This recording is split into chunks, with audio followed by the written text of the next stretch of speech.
What's up YouTube, Barcode here, bringing you another Heir of Light video. This is going to be my episode 3 of monthly progression. I want to talk about a lot of things that are going on and upcoming in the game as well in this video. So let's go ahead and start with what is coming. And they did just put out a new dev note number 62 about update 3.3. Couple servant balances, and this is the first preview of update 3. So what I want to talk about first is some servant balances. Now there's a lot of light and dark characters in here, and light and dark are end game servants, so they definitely do need to be better than the majority of characters because they're harder to get, they're harder to transcend, right? So let's go ahead and talk about some main ones. Light A Lucian is very underwhelming as a light character, a nuker.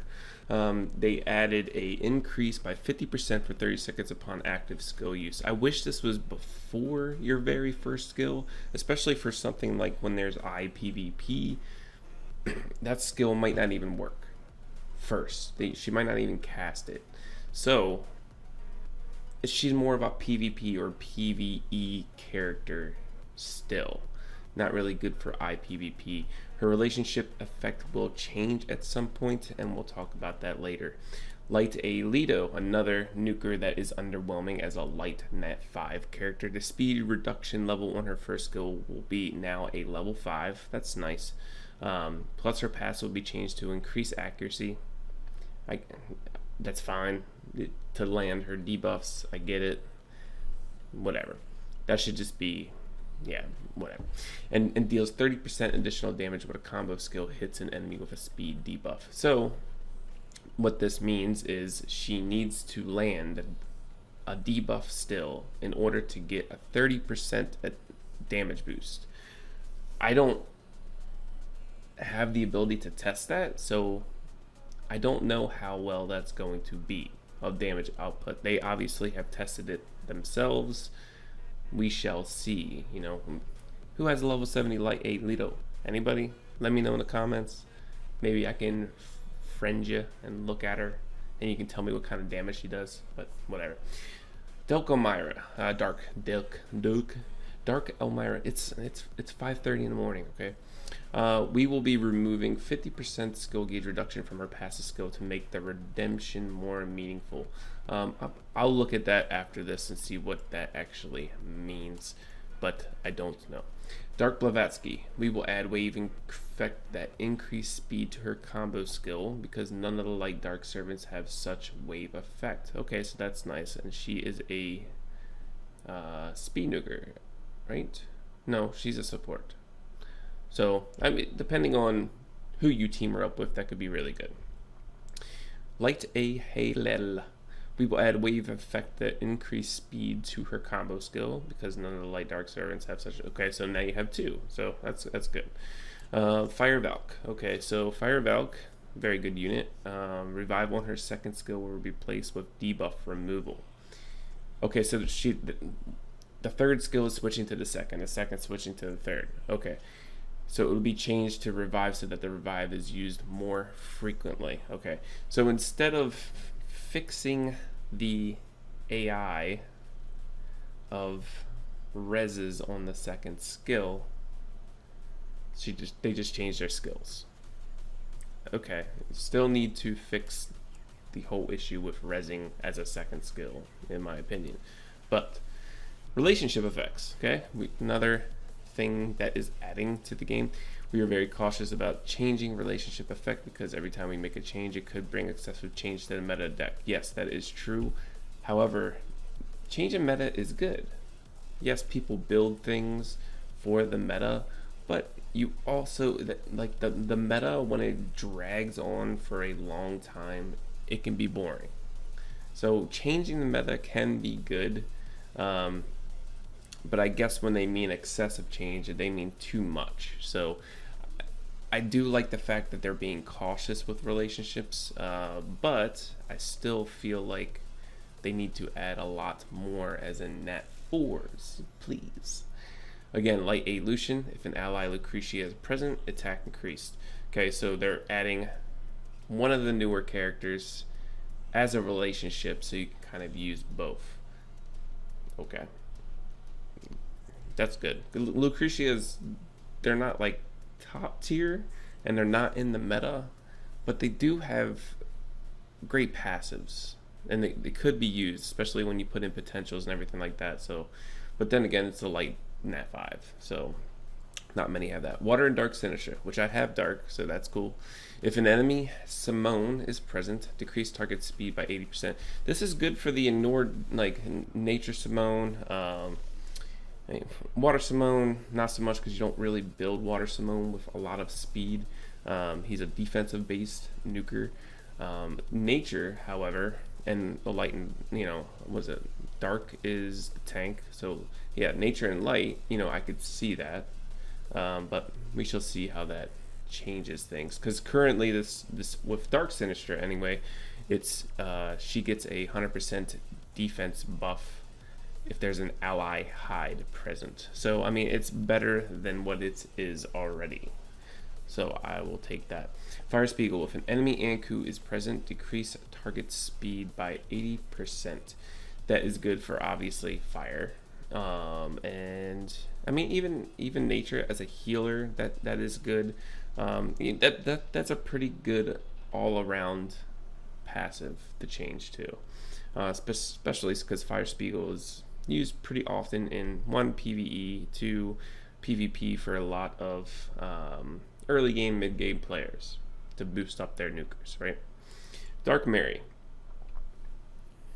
If an enemy Halito is present, the target's passive skill effect will block. I mean, this is nice because it's a nat 4 that blocks the passes of a nat 5. And Alito, for one, Dark Fire, is it Fire? The good one? Anyway, that could be good. Very good. So the problem with Dark Mary is that she's a damage over time healer. Not many people probably use her, and probably haven't built her all the way, because they would probably build light over dark. But it's nice to have. Give that to light too, and I'll take that. Okay, some quick notes on potential and revive changes. This is nice for light and dark servants, especially nat 5s. Your normal and special potentials are way easier to unlock because they are harder to transcend and awaken, so they are lowering it, which is pretty amazing, especially because down below we're going to talk about ranged and melee potentials, and that is awesome. This is a big change too with Revive. The HP ratio of Revive servants will not count towards victory in the PvP contents. This pretty much eliminates stall defense teams on IPVP, or even in PvP, if that's even a thing, okay? But I know I've seen it in the IPVP. So what this means is if it's 4 versus 4, like IPVP, right?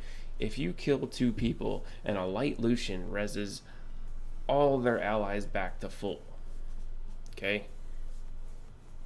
And maybe you have a full team, but one of your servants died, and you don't have a revive on your team, so at the end of the time limit that is expired, you have 3 servants and they have 4, you still win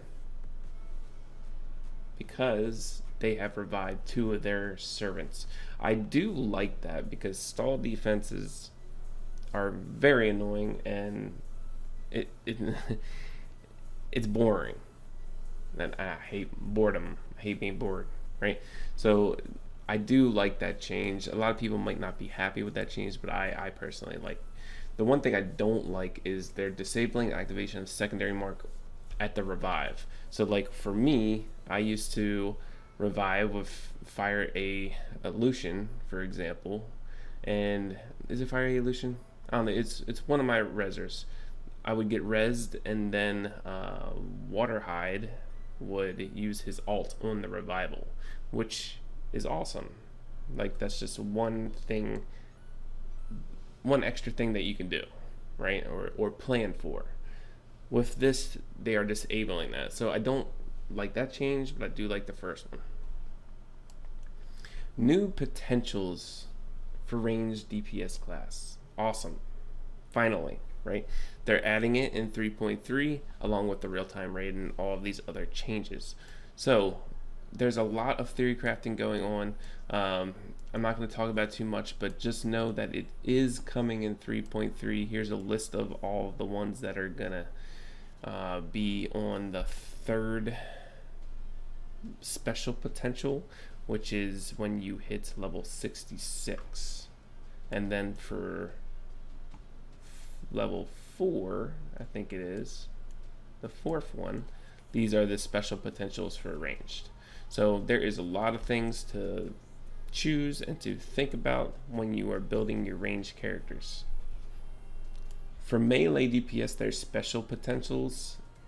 This is going to be insane, in my opinion. I don't know how it's going to turn out, but when you take a Water Lenore who has 100% glancing rate and you are able to increase defense or HP by that much of attack or that much of defense, and then you put them in tower invasion, which already has a boost, that is scary. So I'm going to want to see what that's going to be like after 3.3. All right, quick monthly progression number 3, right? What I talked about in my last video that my main goal for this week, well, this month anyway, was hitting the floor 12 CP potentials. Like, that was my main goal. I definitely can now clear every floor 12. I did a video on floor 12 just recently showing my boxes and everything like that, so I'm not going to go into too in depth, but getting the floor 11 and floor 12 is very, very important to do early, because every day that you miss out getting Supremes is a day that you don't get closer to end game. You need Supremes in floor 11 and floor 12. So you need 4 of the same class of every class, first at 7,000 CP and then second at 15,000 CP or 13,000 CP if you're a healer or support. Servants. So I talked about before, I love Enochs. Enochs are my favorite Nat 4 character in the game. As you can see, and I think Fire Enoch close to level 70 at last point. I don't remember. Anyway, Fire Enoch is maxed out, Transcendence. Water Enoch is maxed out, Transcendence. Dark Enoch is maxed out, Transcendence. Now, is this the smart thing to do early game? Can be. It can be, especially, you know, if they all have the same mark, and that sucks. You know, but I already have my floor 12 done, so I'm just working on different things, right? Once you're done with floor 12, what you want to work on then is up to you. Is it tower invasion? Is it world boss? Is it PvP or IPVP? There's a lot of different things to do, and since I am not a whale, a shark, whatever, a tuna, whatever, like a super small guppy, right? I don't have the ability to get a lot of Nat 5s quickly. So to progress and to do better in the game while I am summoning nonstop and having the RNG of hopefully getting a duplicate Nat 5, I'm building Nat 4s. Now, Father Hopkins, very underwhelming, but I fused 3 6-star Dark Hopkins and I already had one. And then I had a 4-star one in the barracks. So I was just like, whatever, I'm just going to build one for fun. Okay, I use him in floor 12 just for the CP ratio because he has over 15,000. So that's fine. I am hoping for a buff for him at some point, but we shall see. But I have a lot of dupes now. I got Water Anku up to 66. Water Hide, I did a lot of awakenings. Fire Hide and Water Hide got awoken. I got another Ishmael just from farming Tower Invasion. I haven't farmed.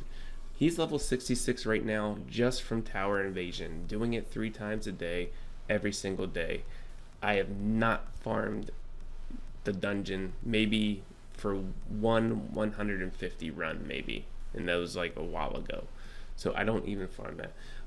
Water Halo, a new month is coming up soon. So I am glad that I'm going to be able to put her up to level 66. Make sure to be farming Water Halo and combining for her every single month. But anything else, Transcended Nature Lenore, awoken to the 3rd level just for speed. So I have one more. That's why I started work on him.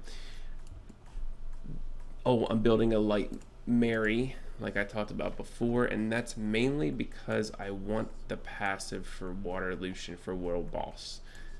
She has a Ally Mary is present, crit damage increases by 120, and she's already at a total of 431% crit damage. So that is gonna be huge damage for World Boss. Huge.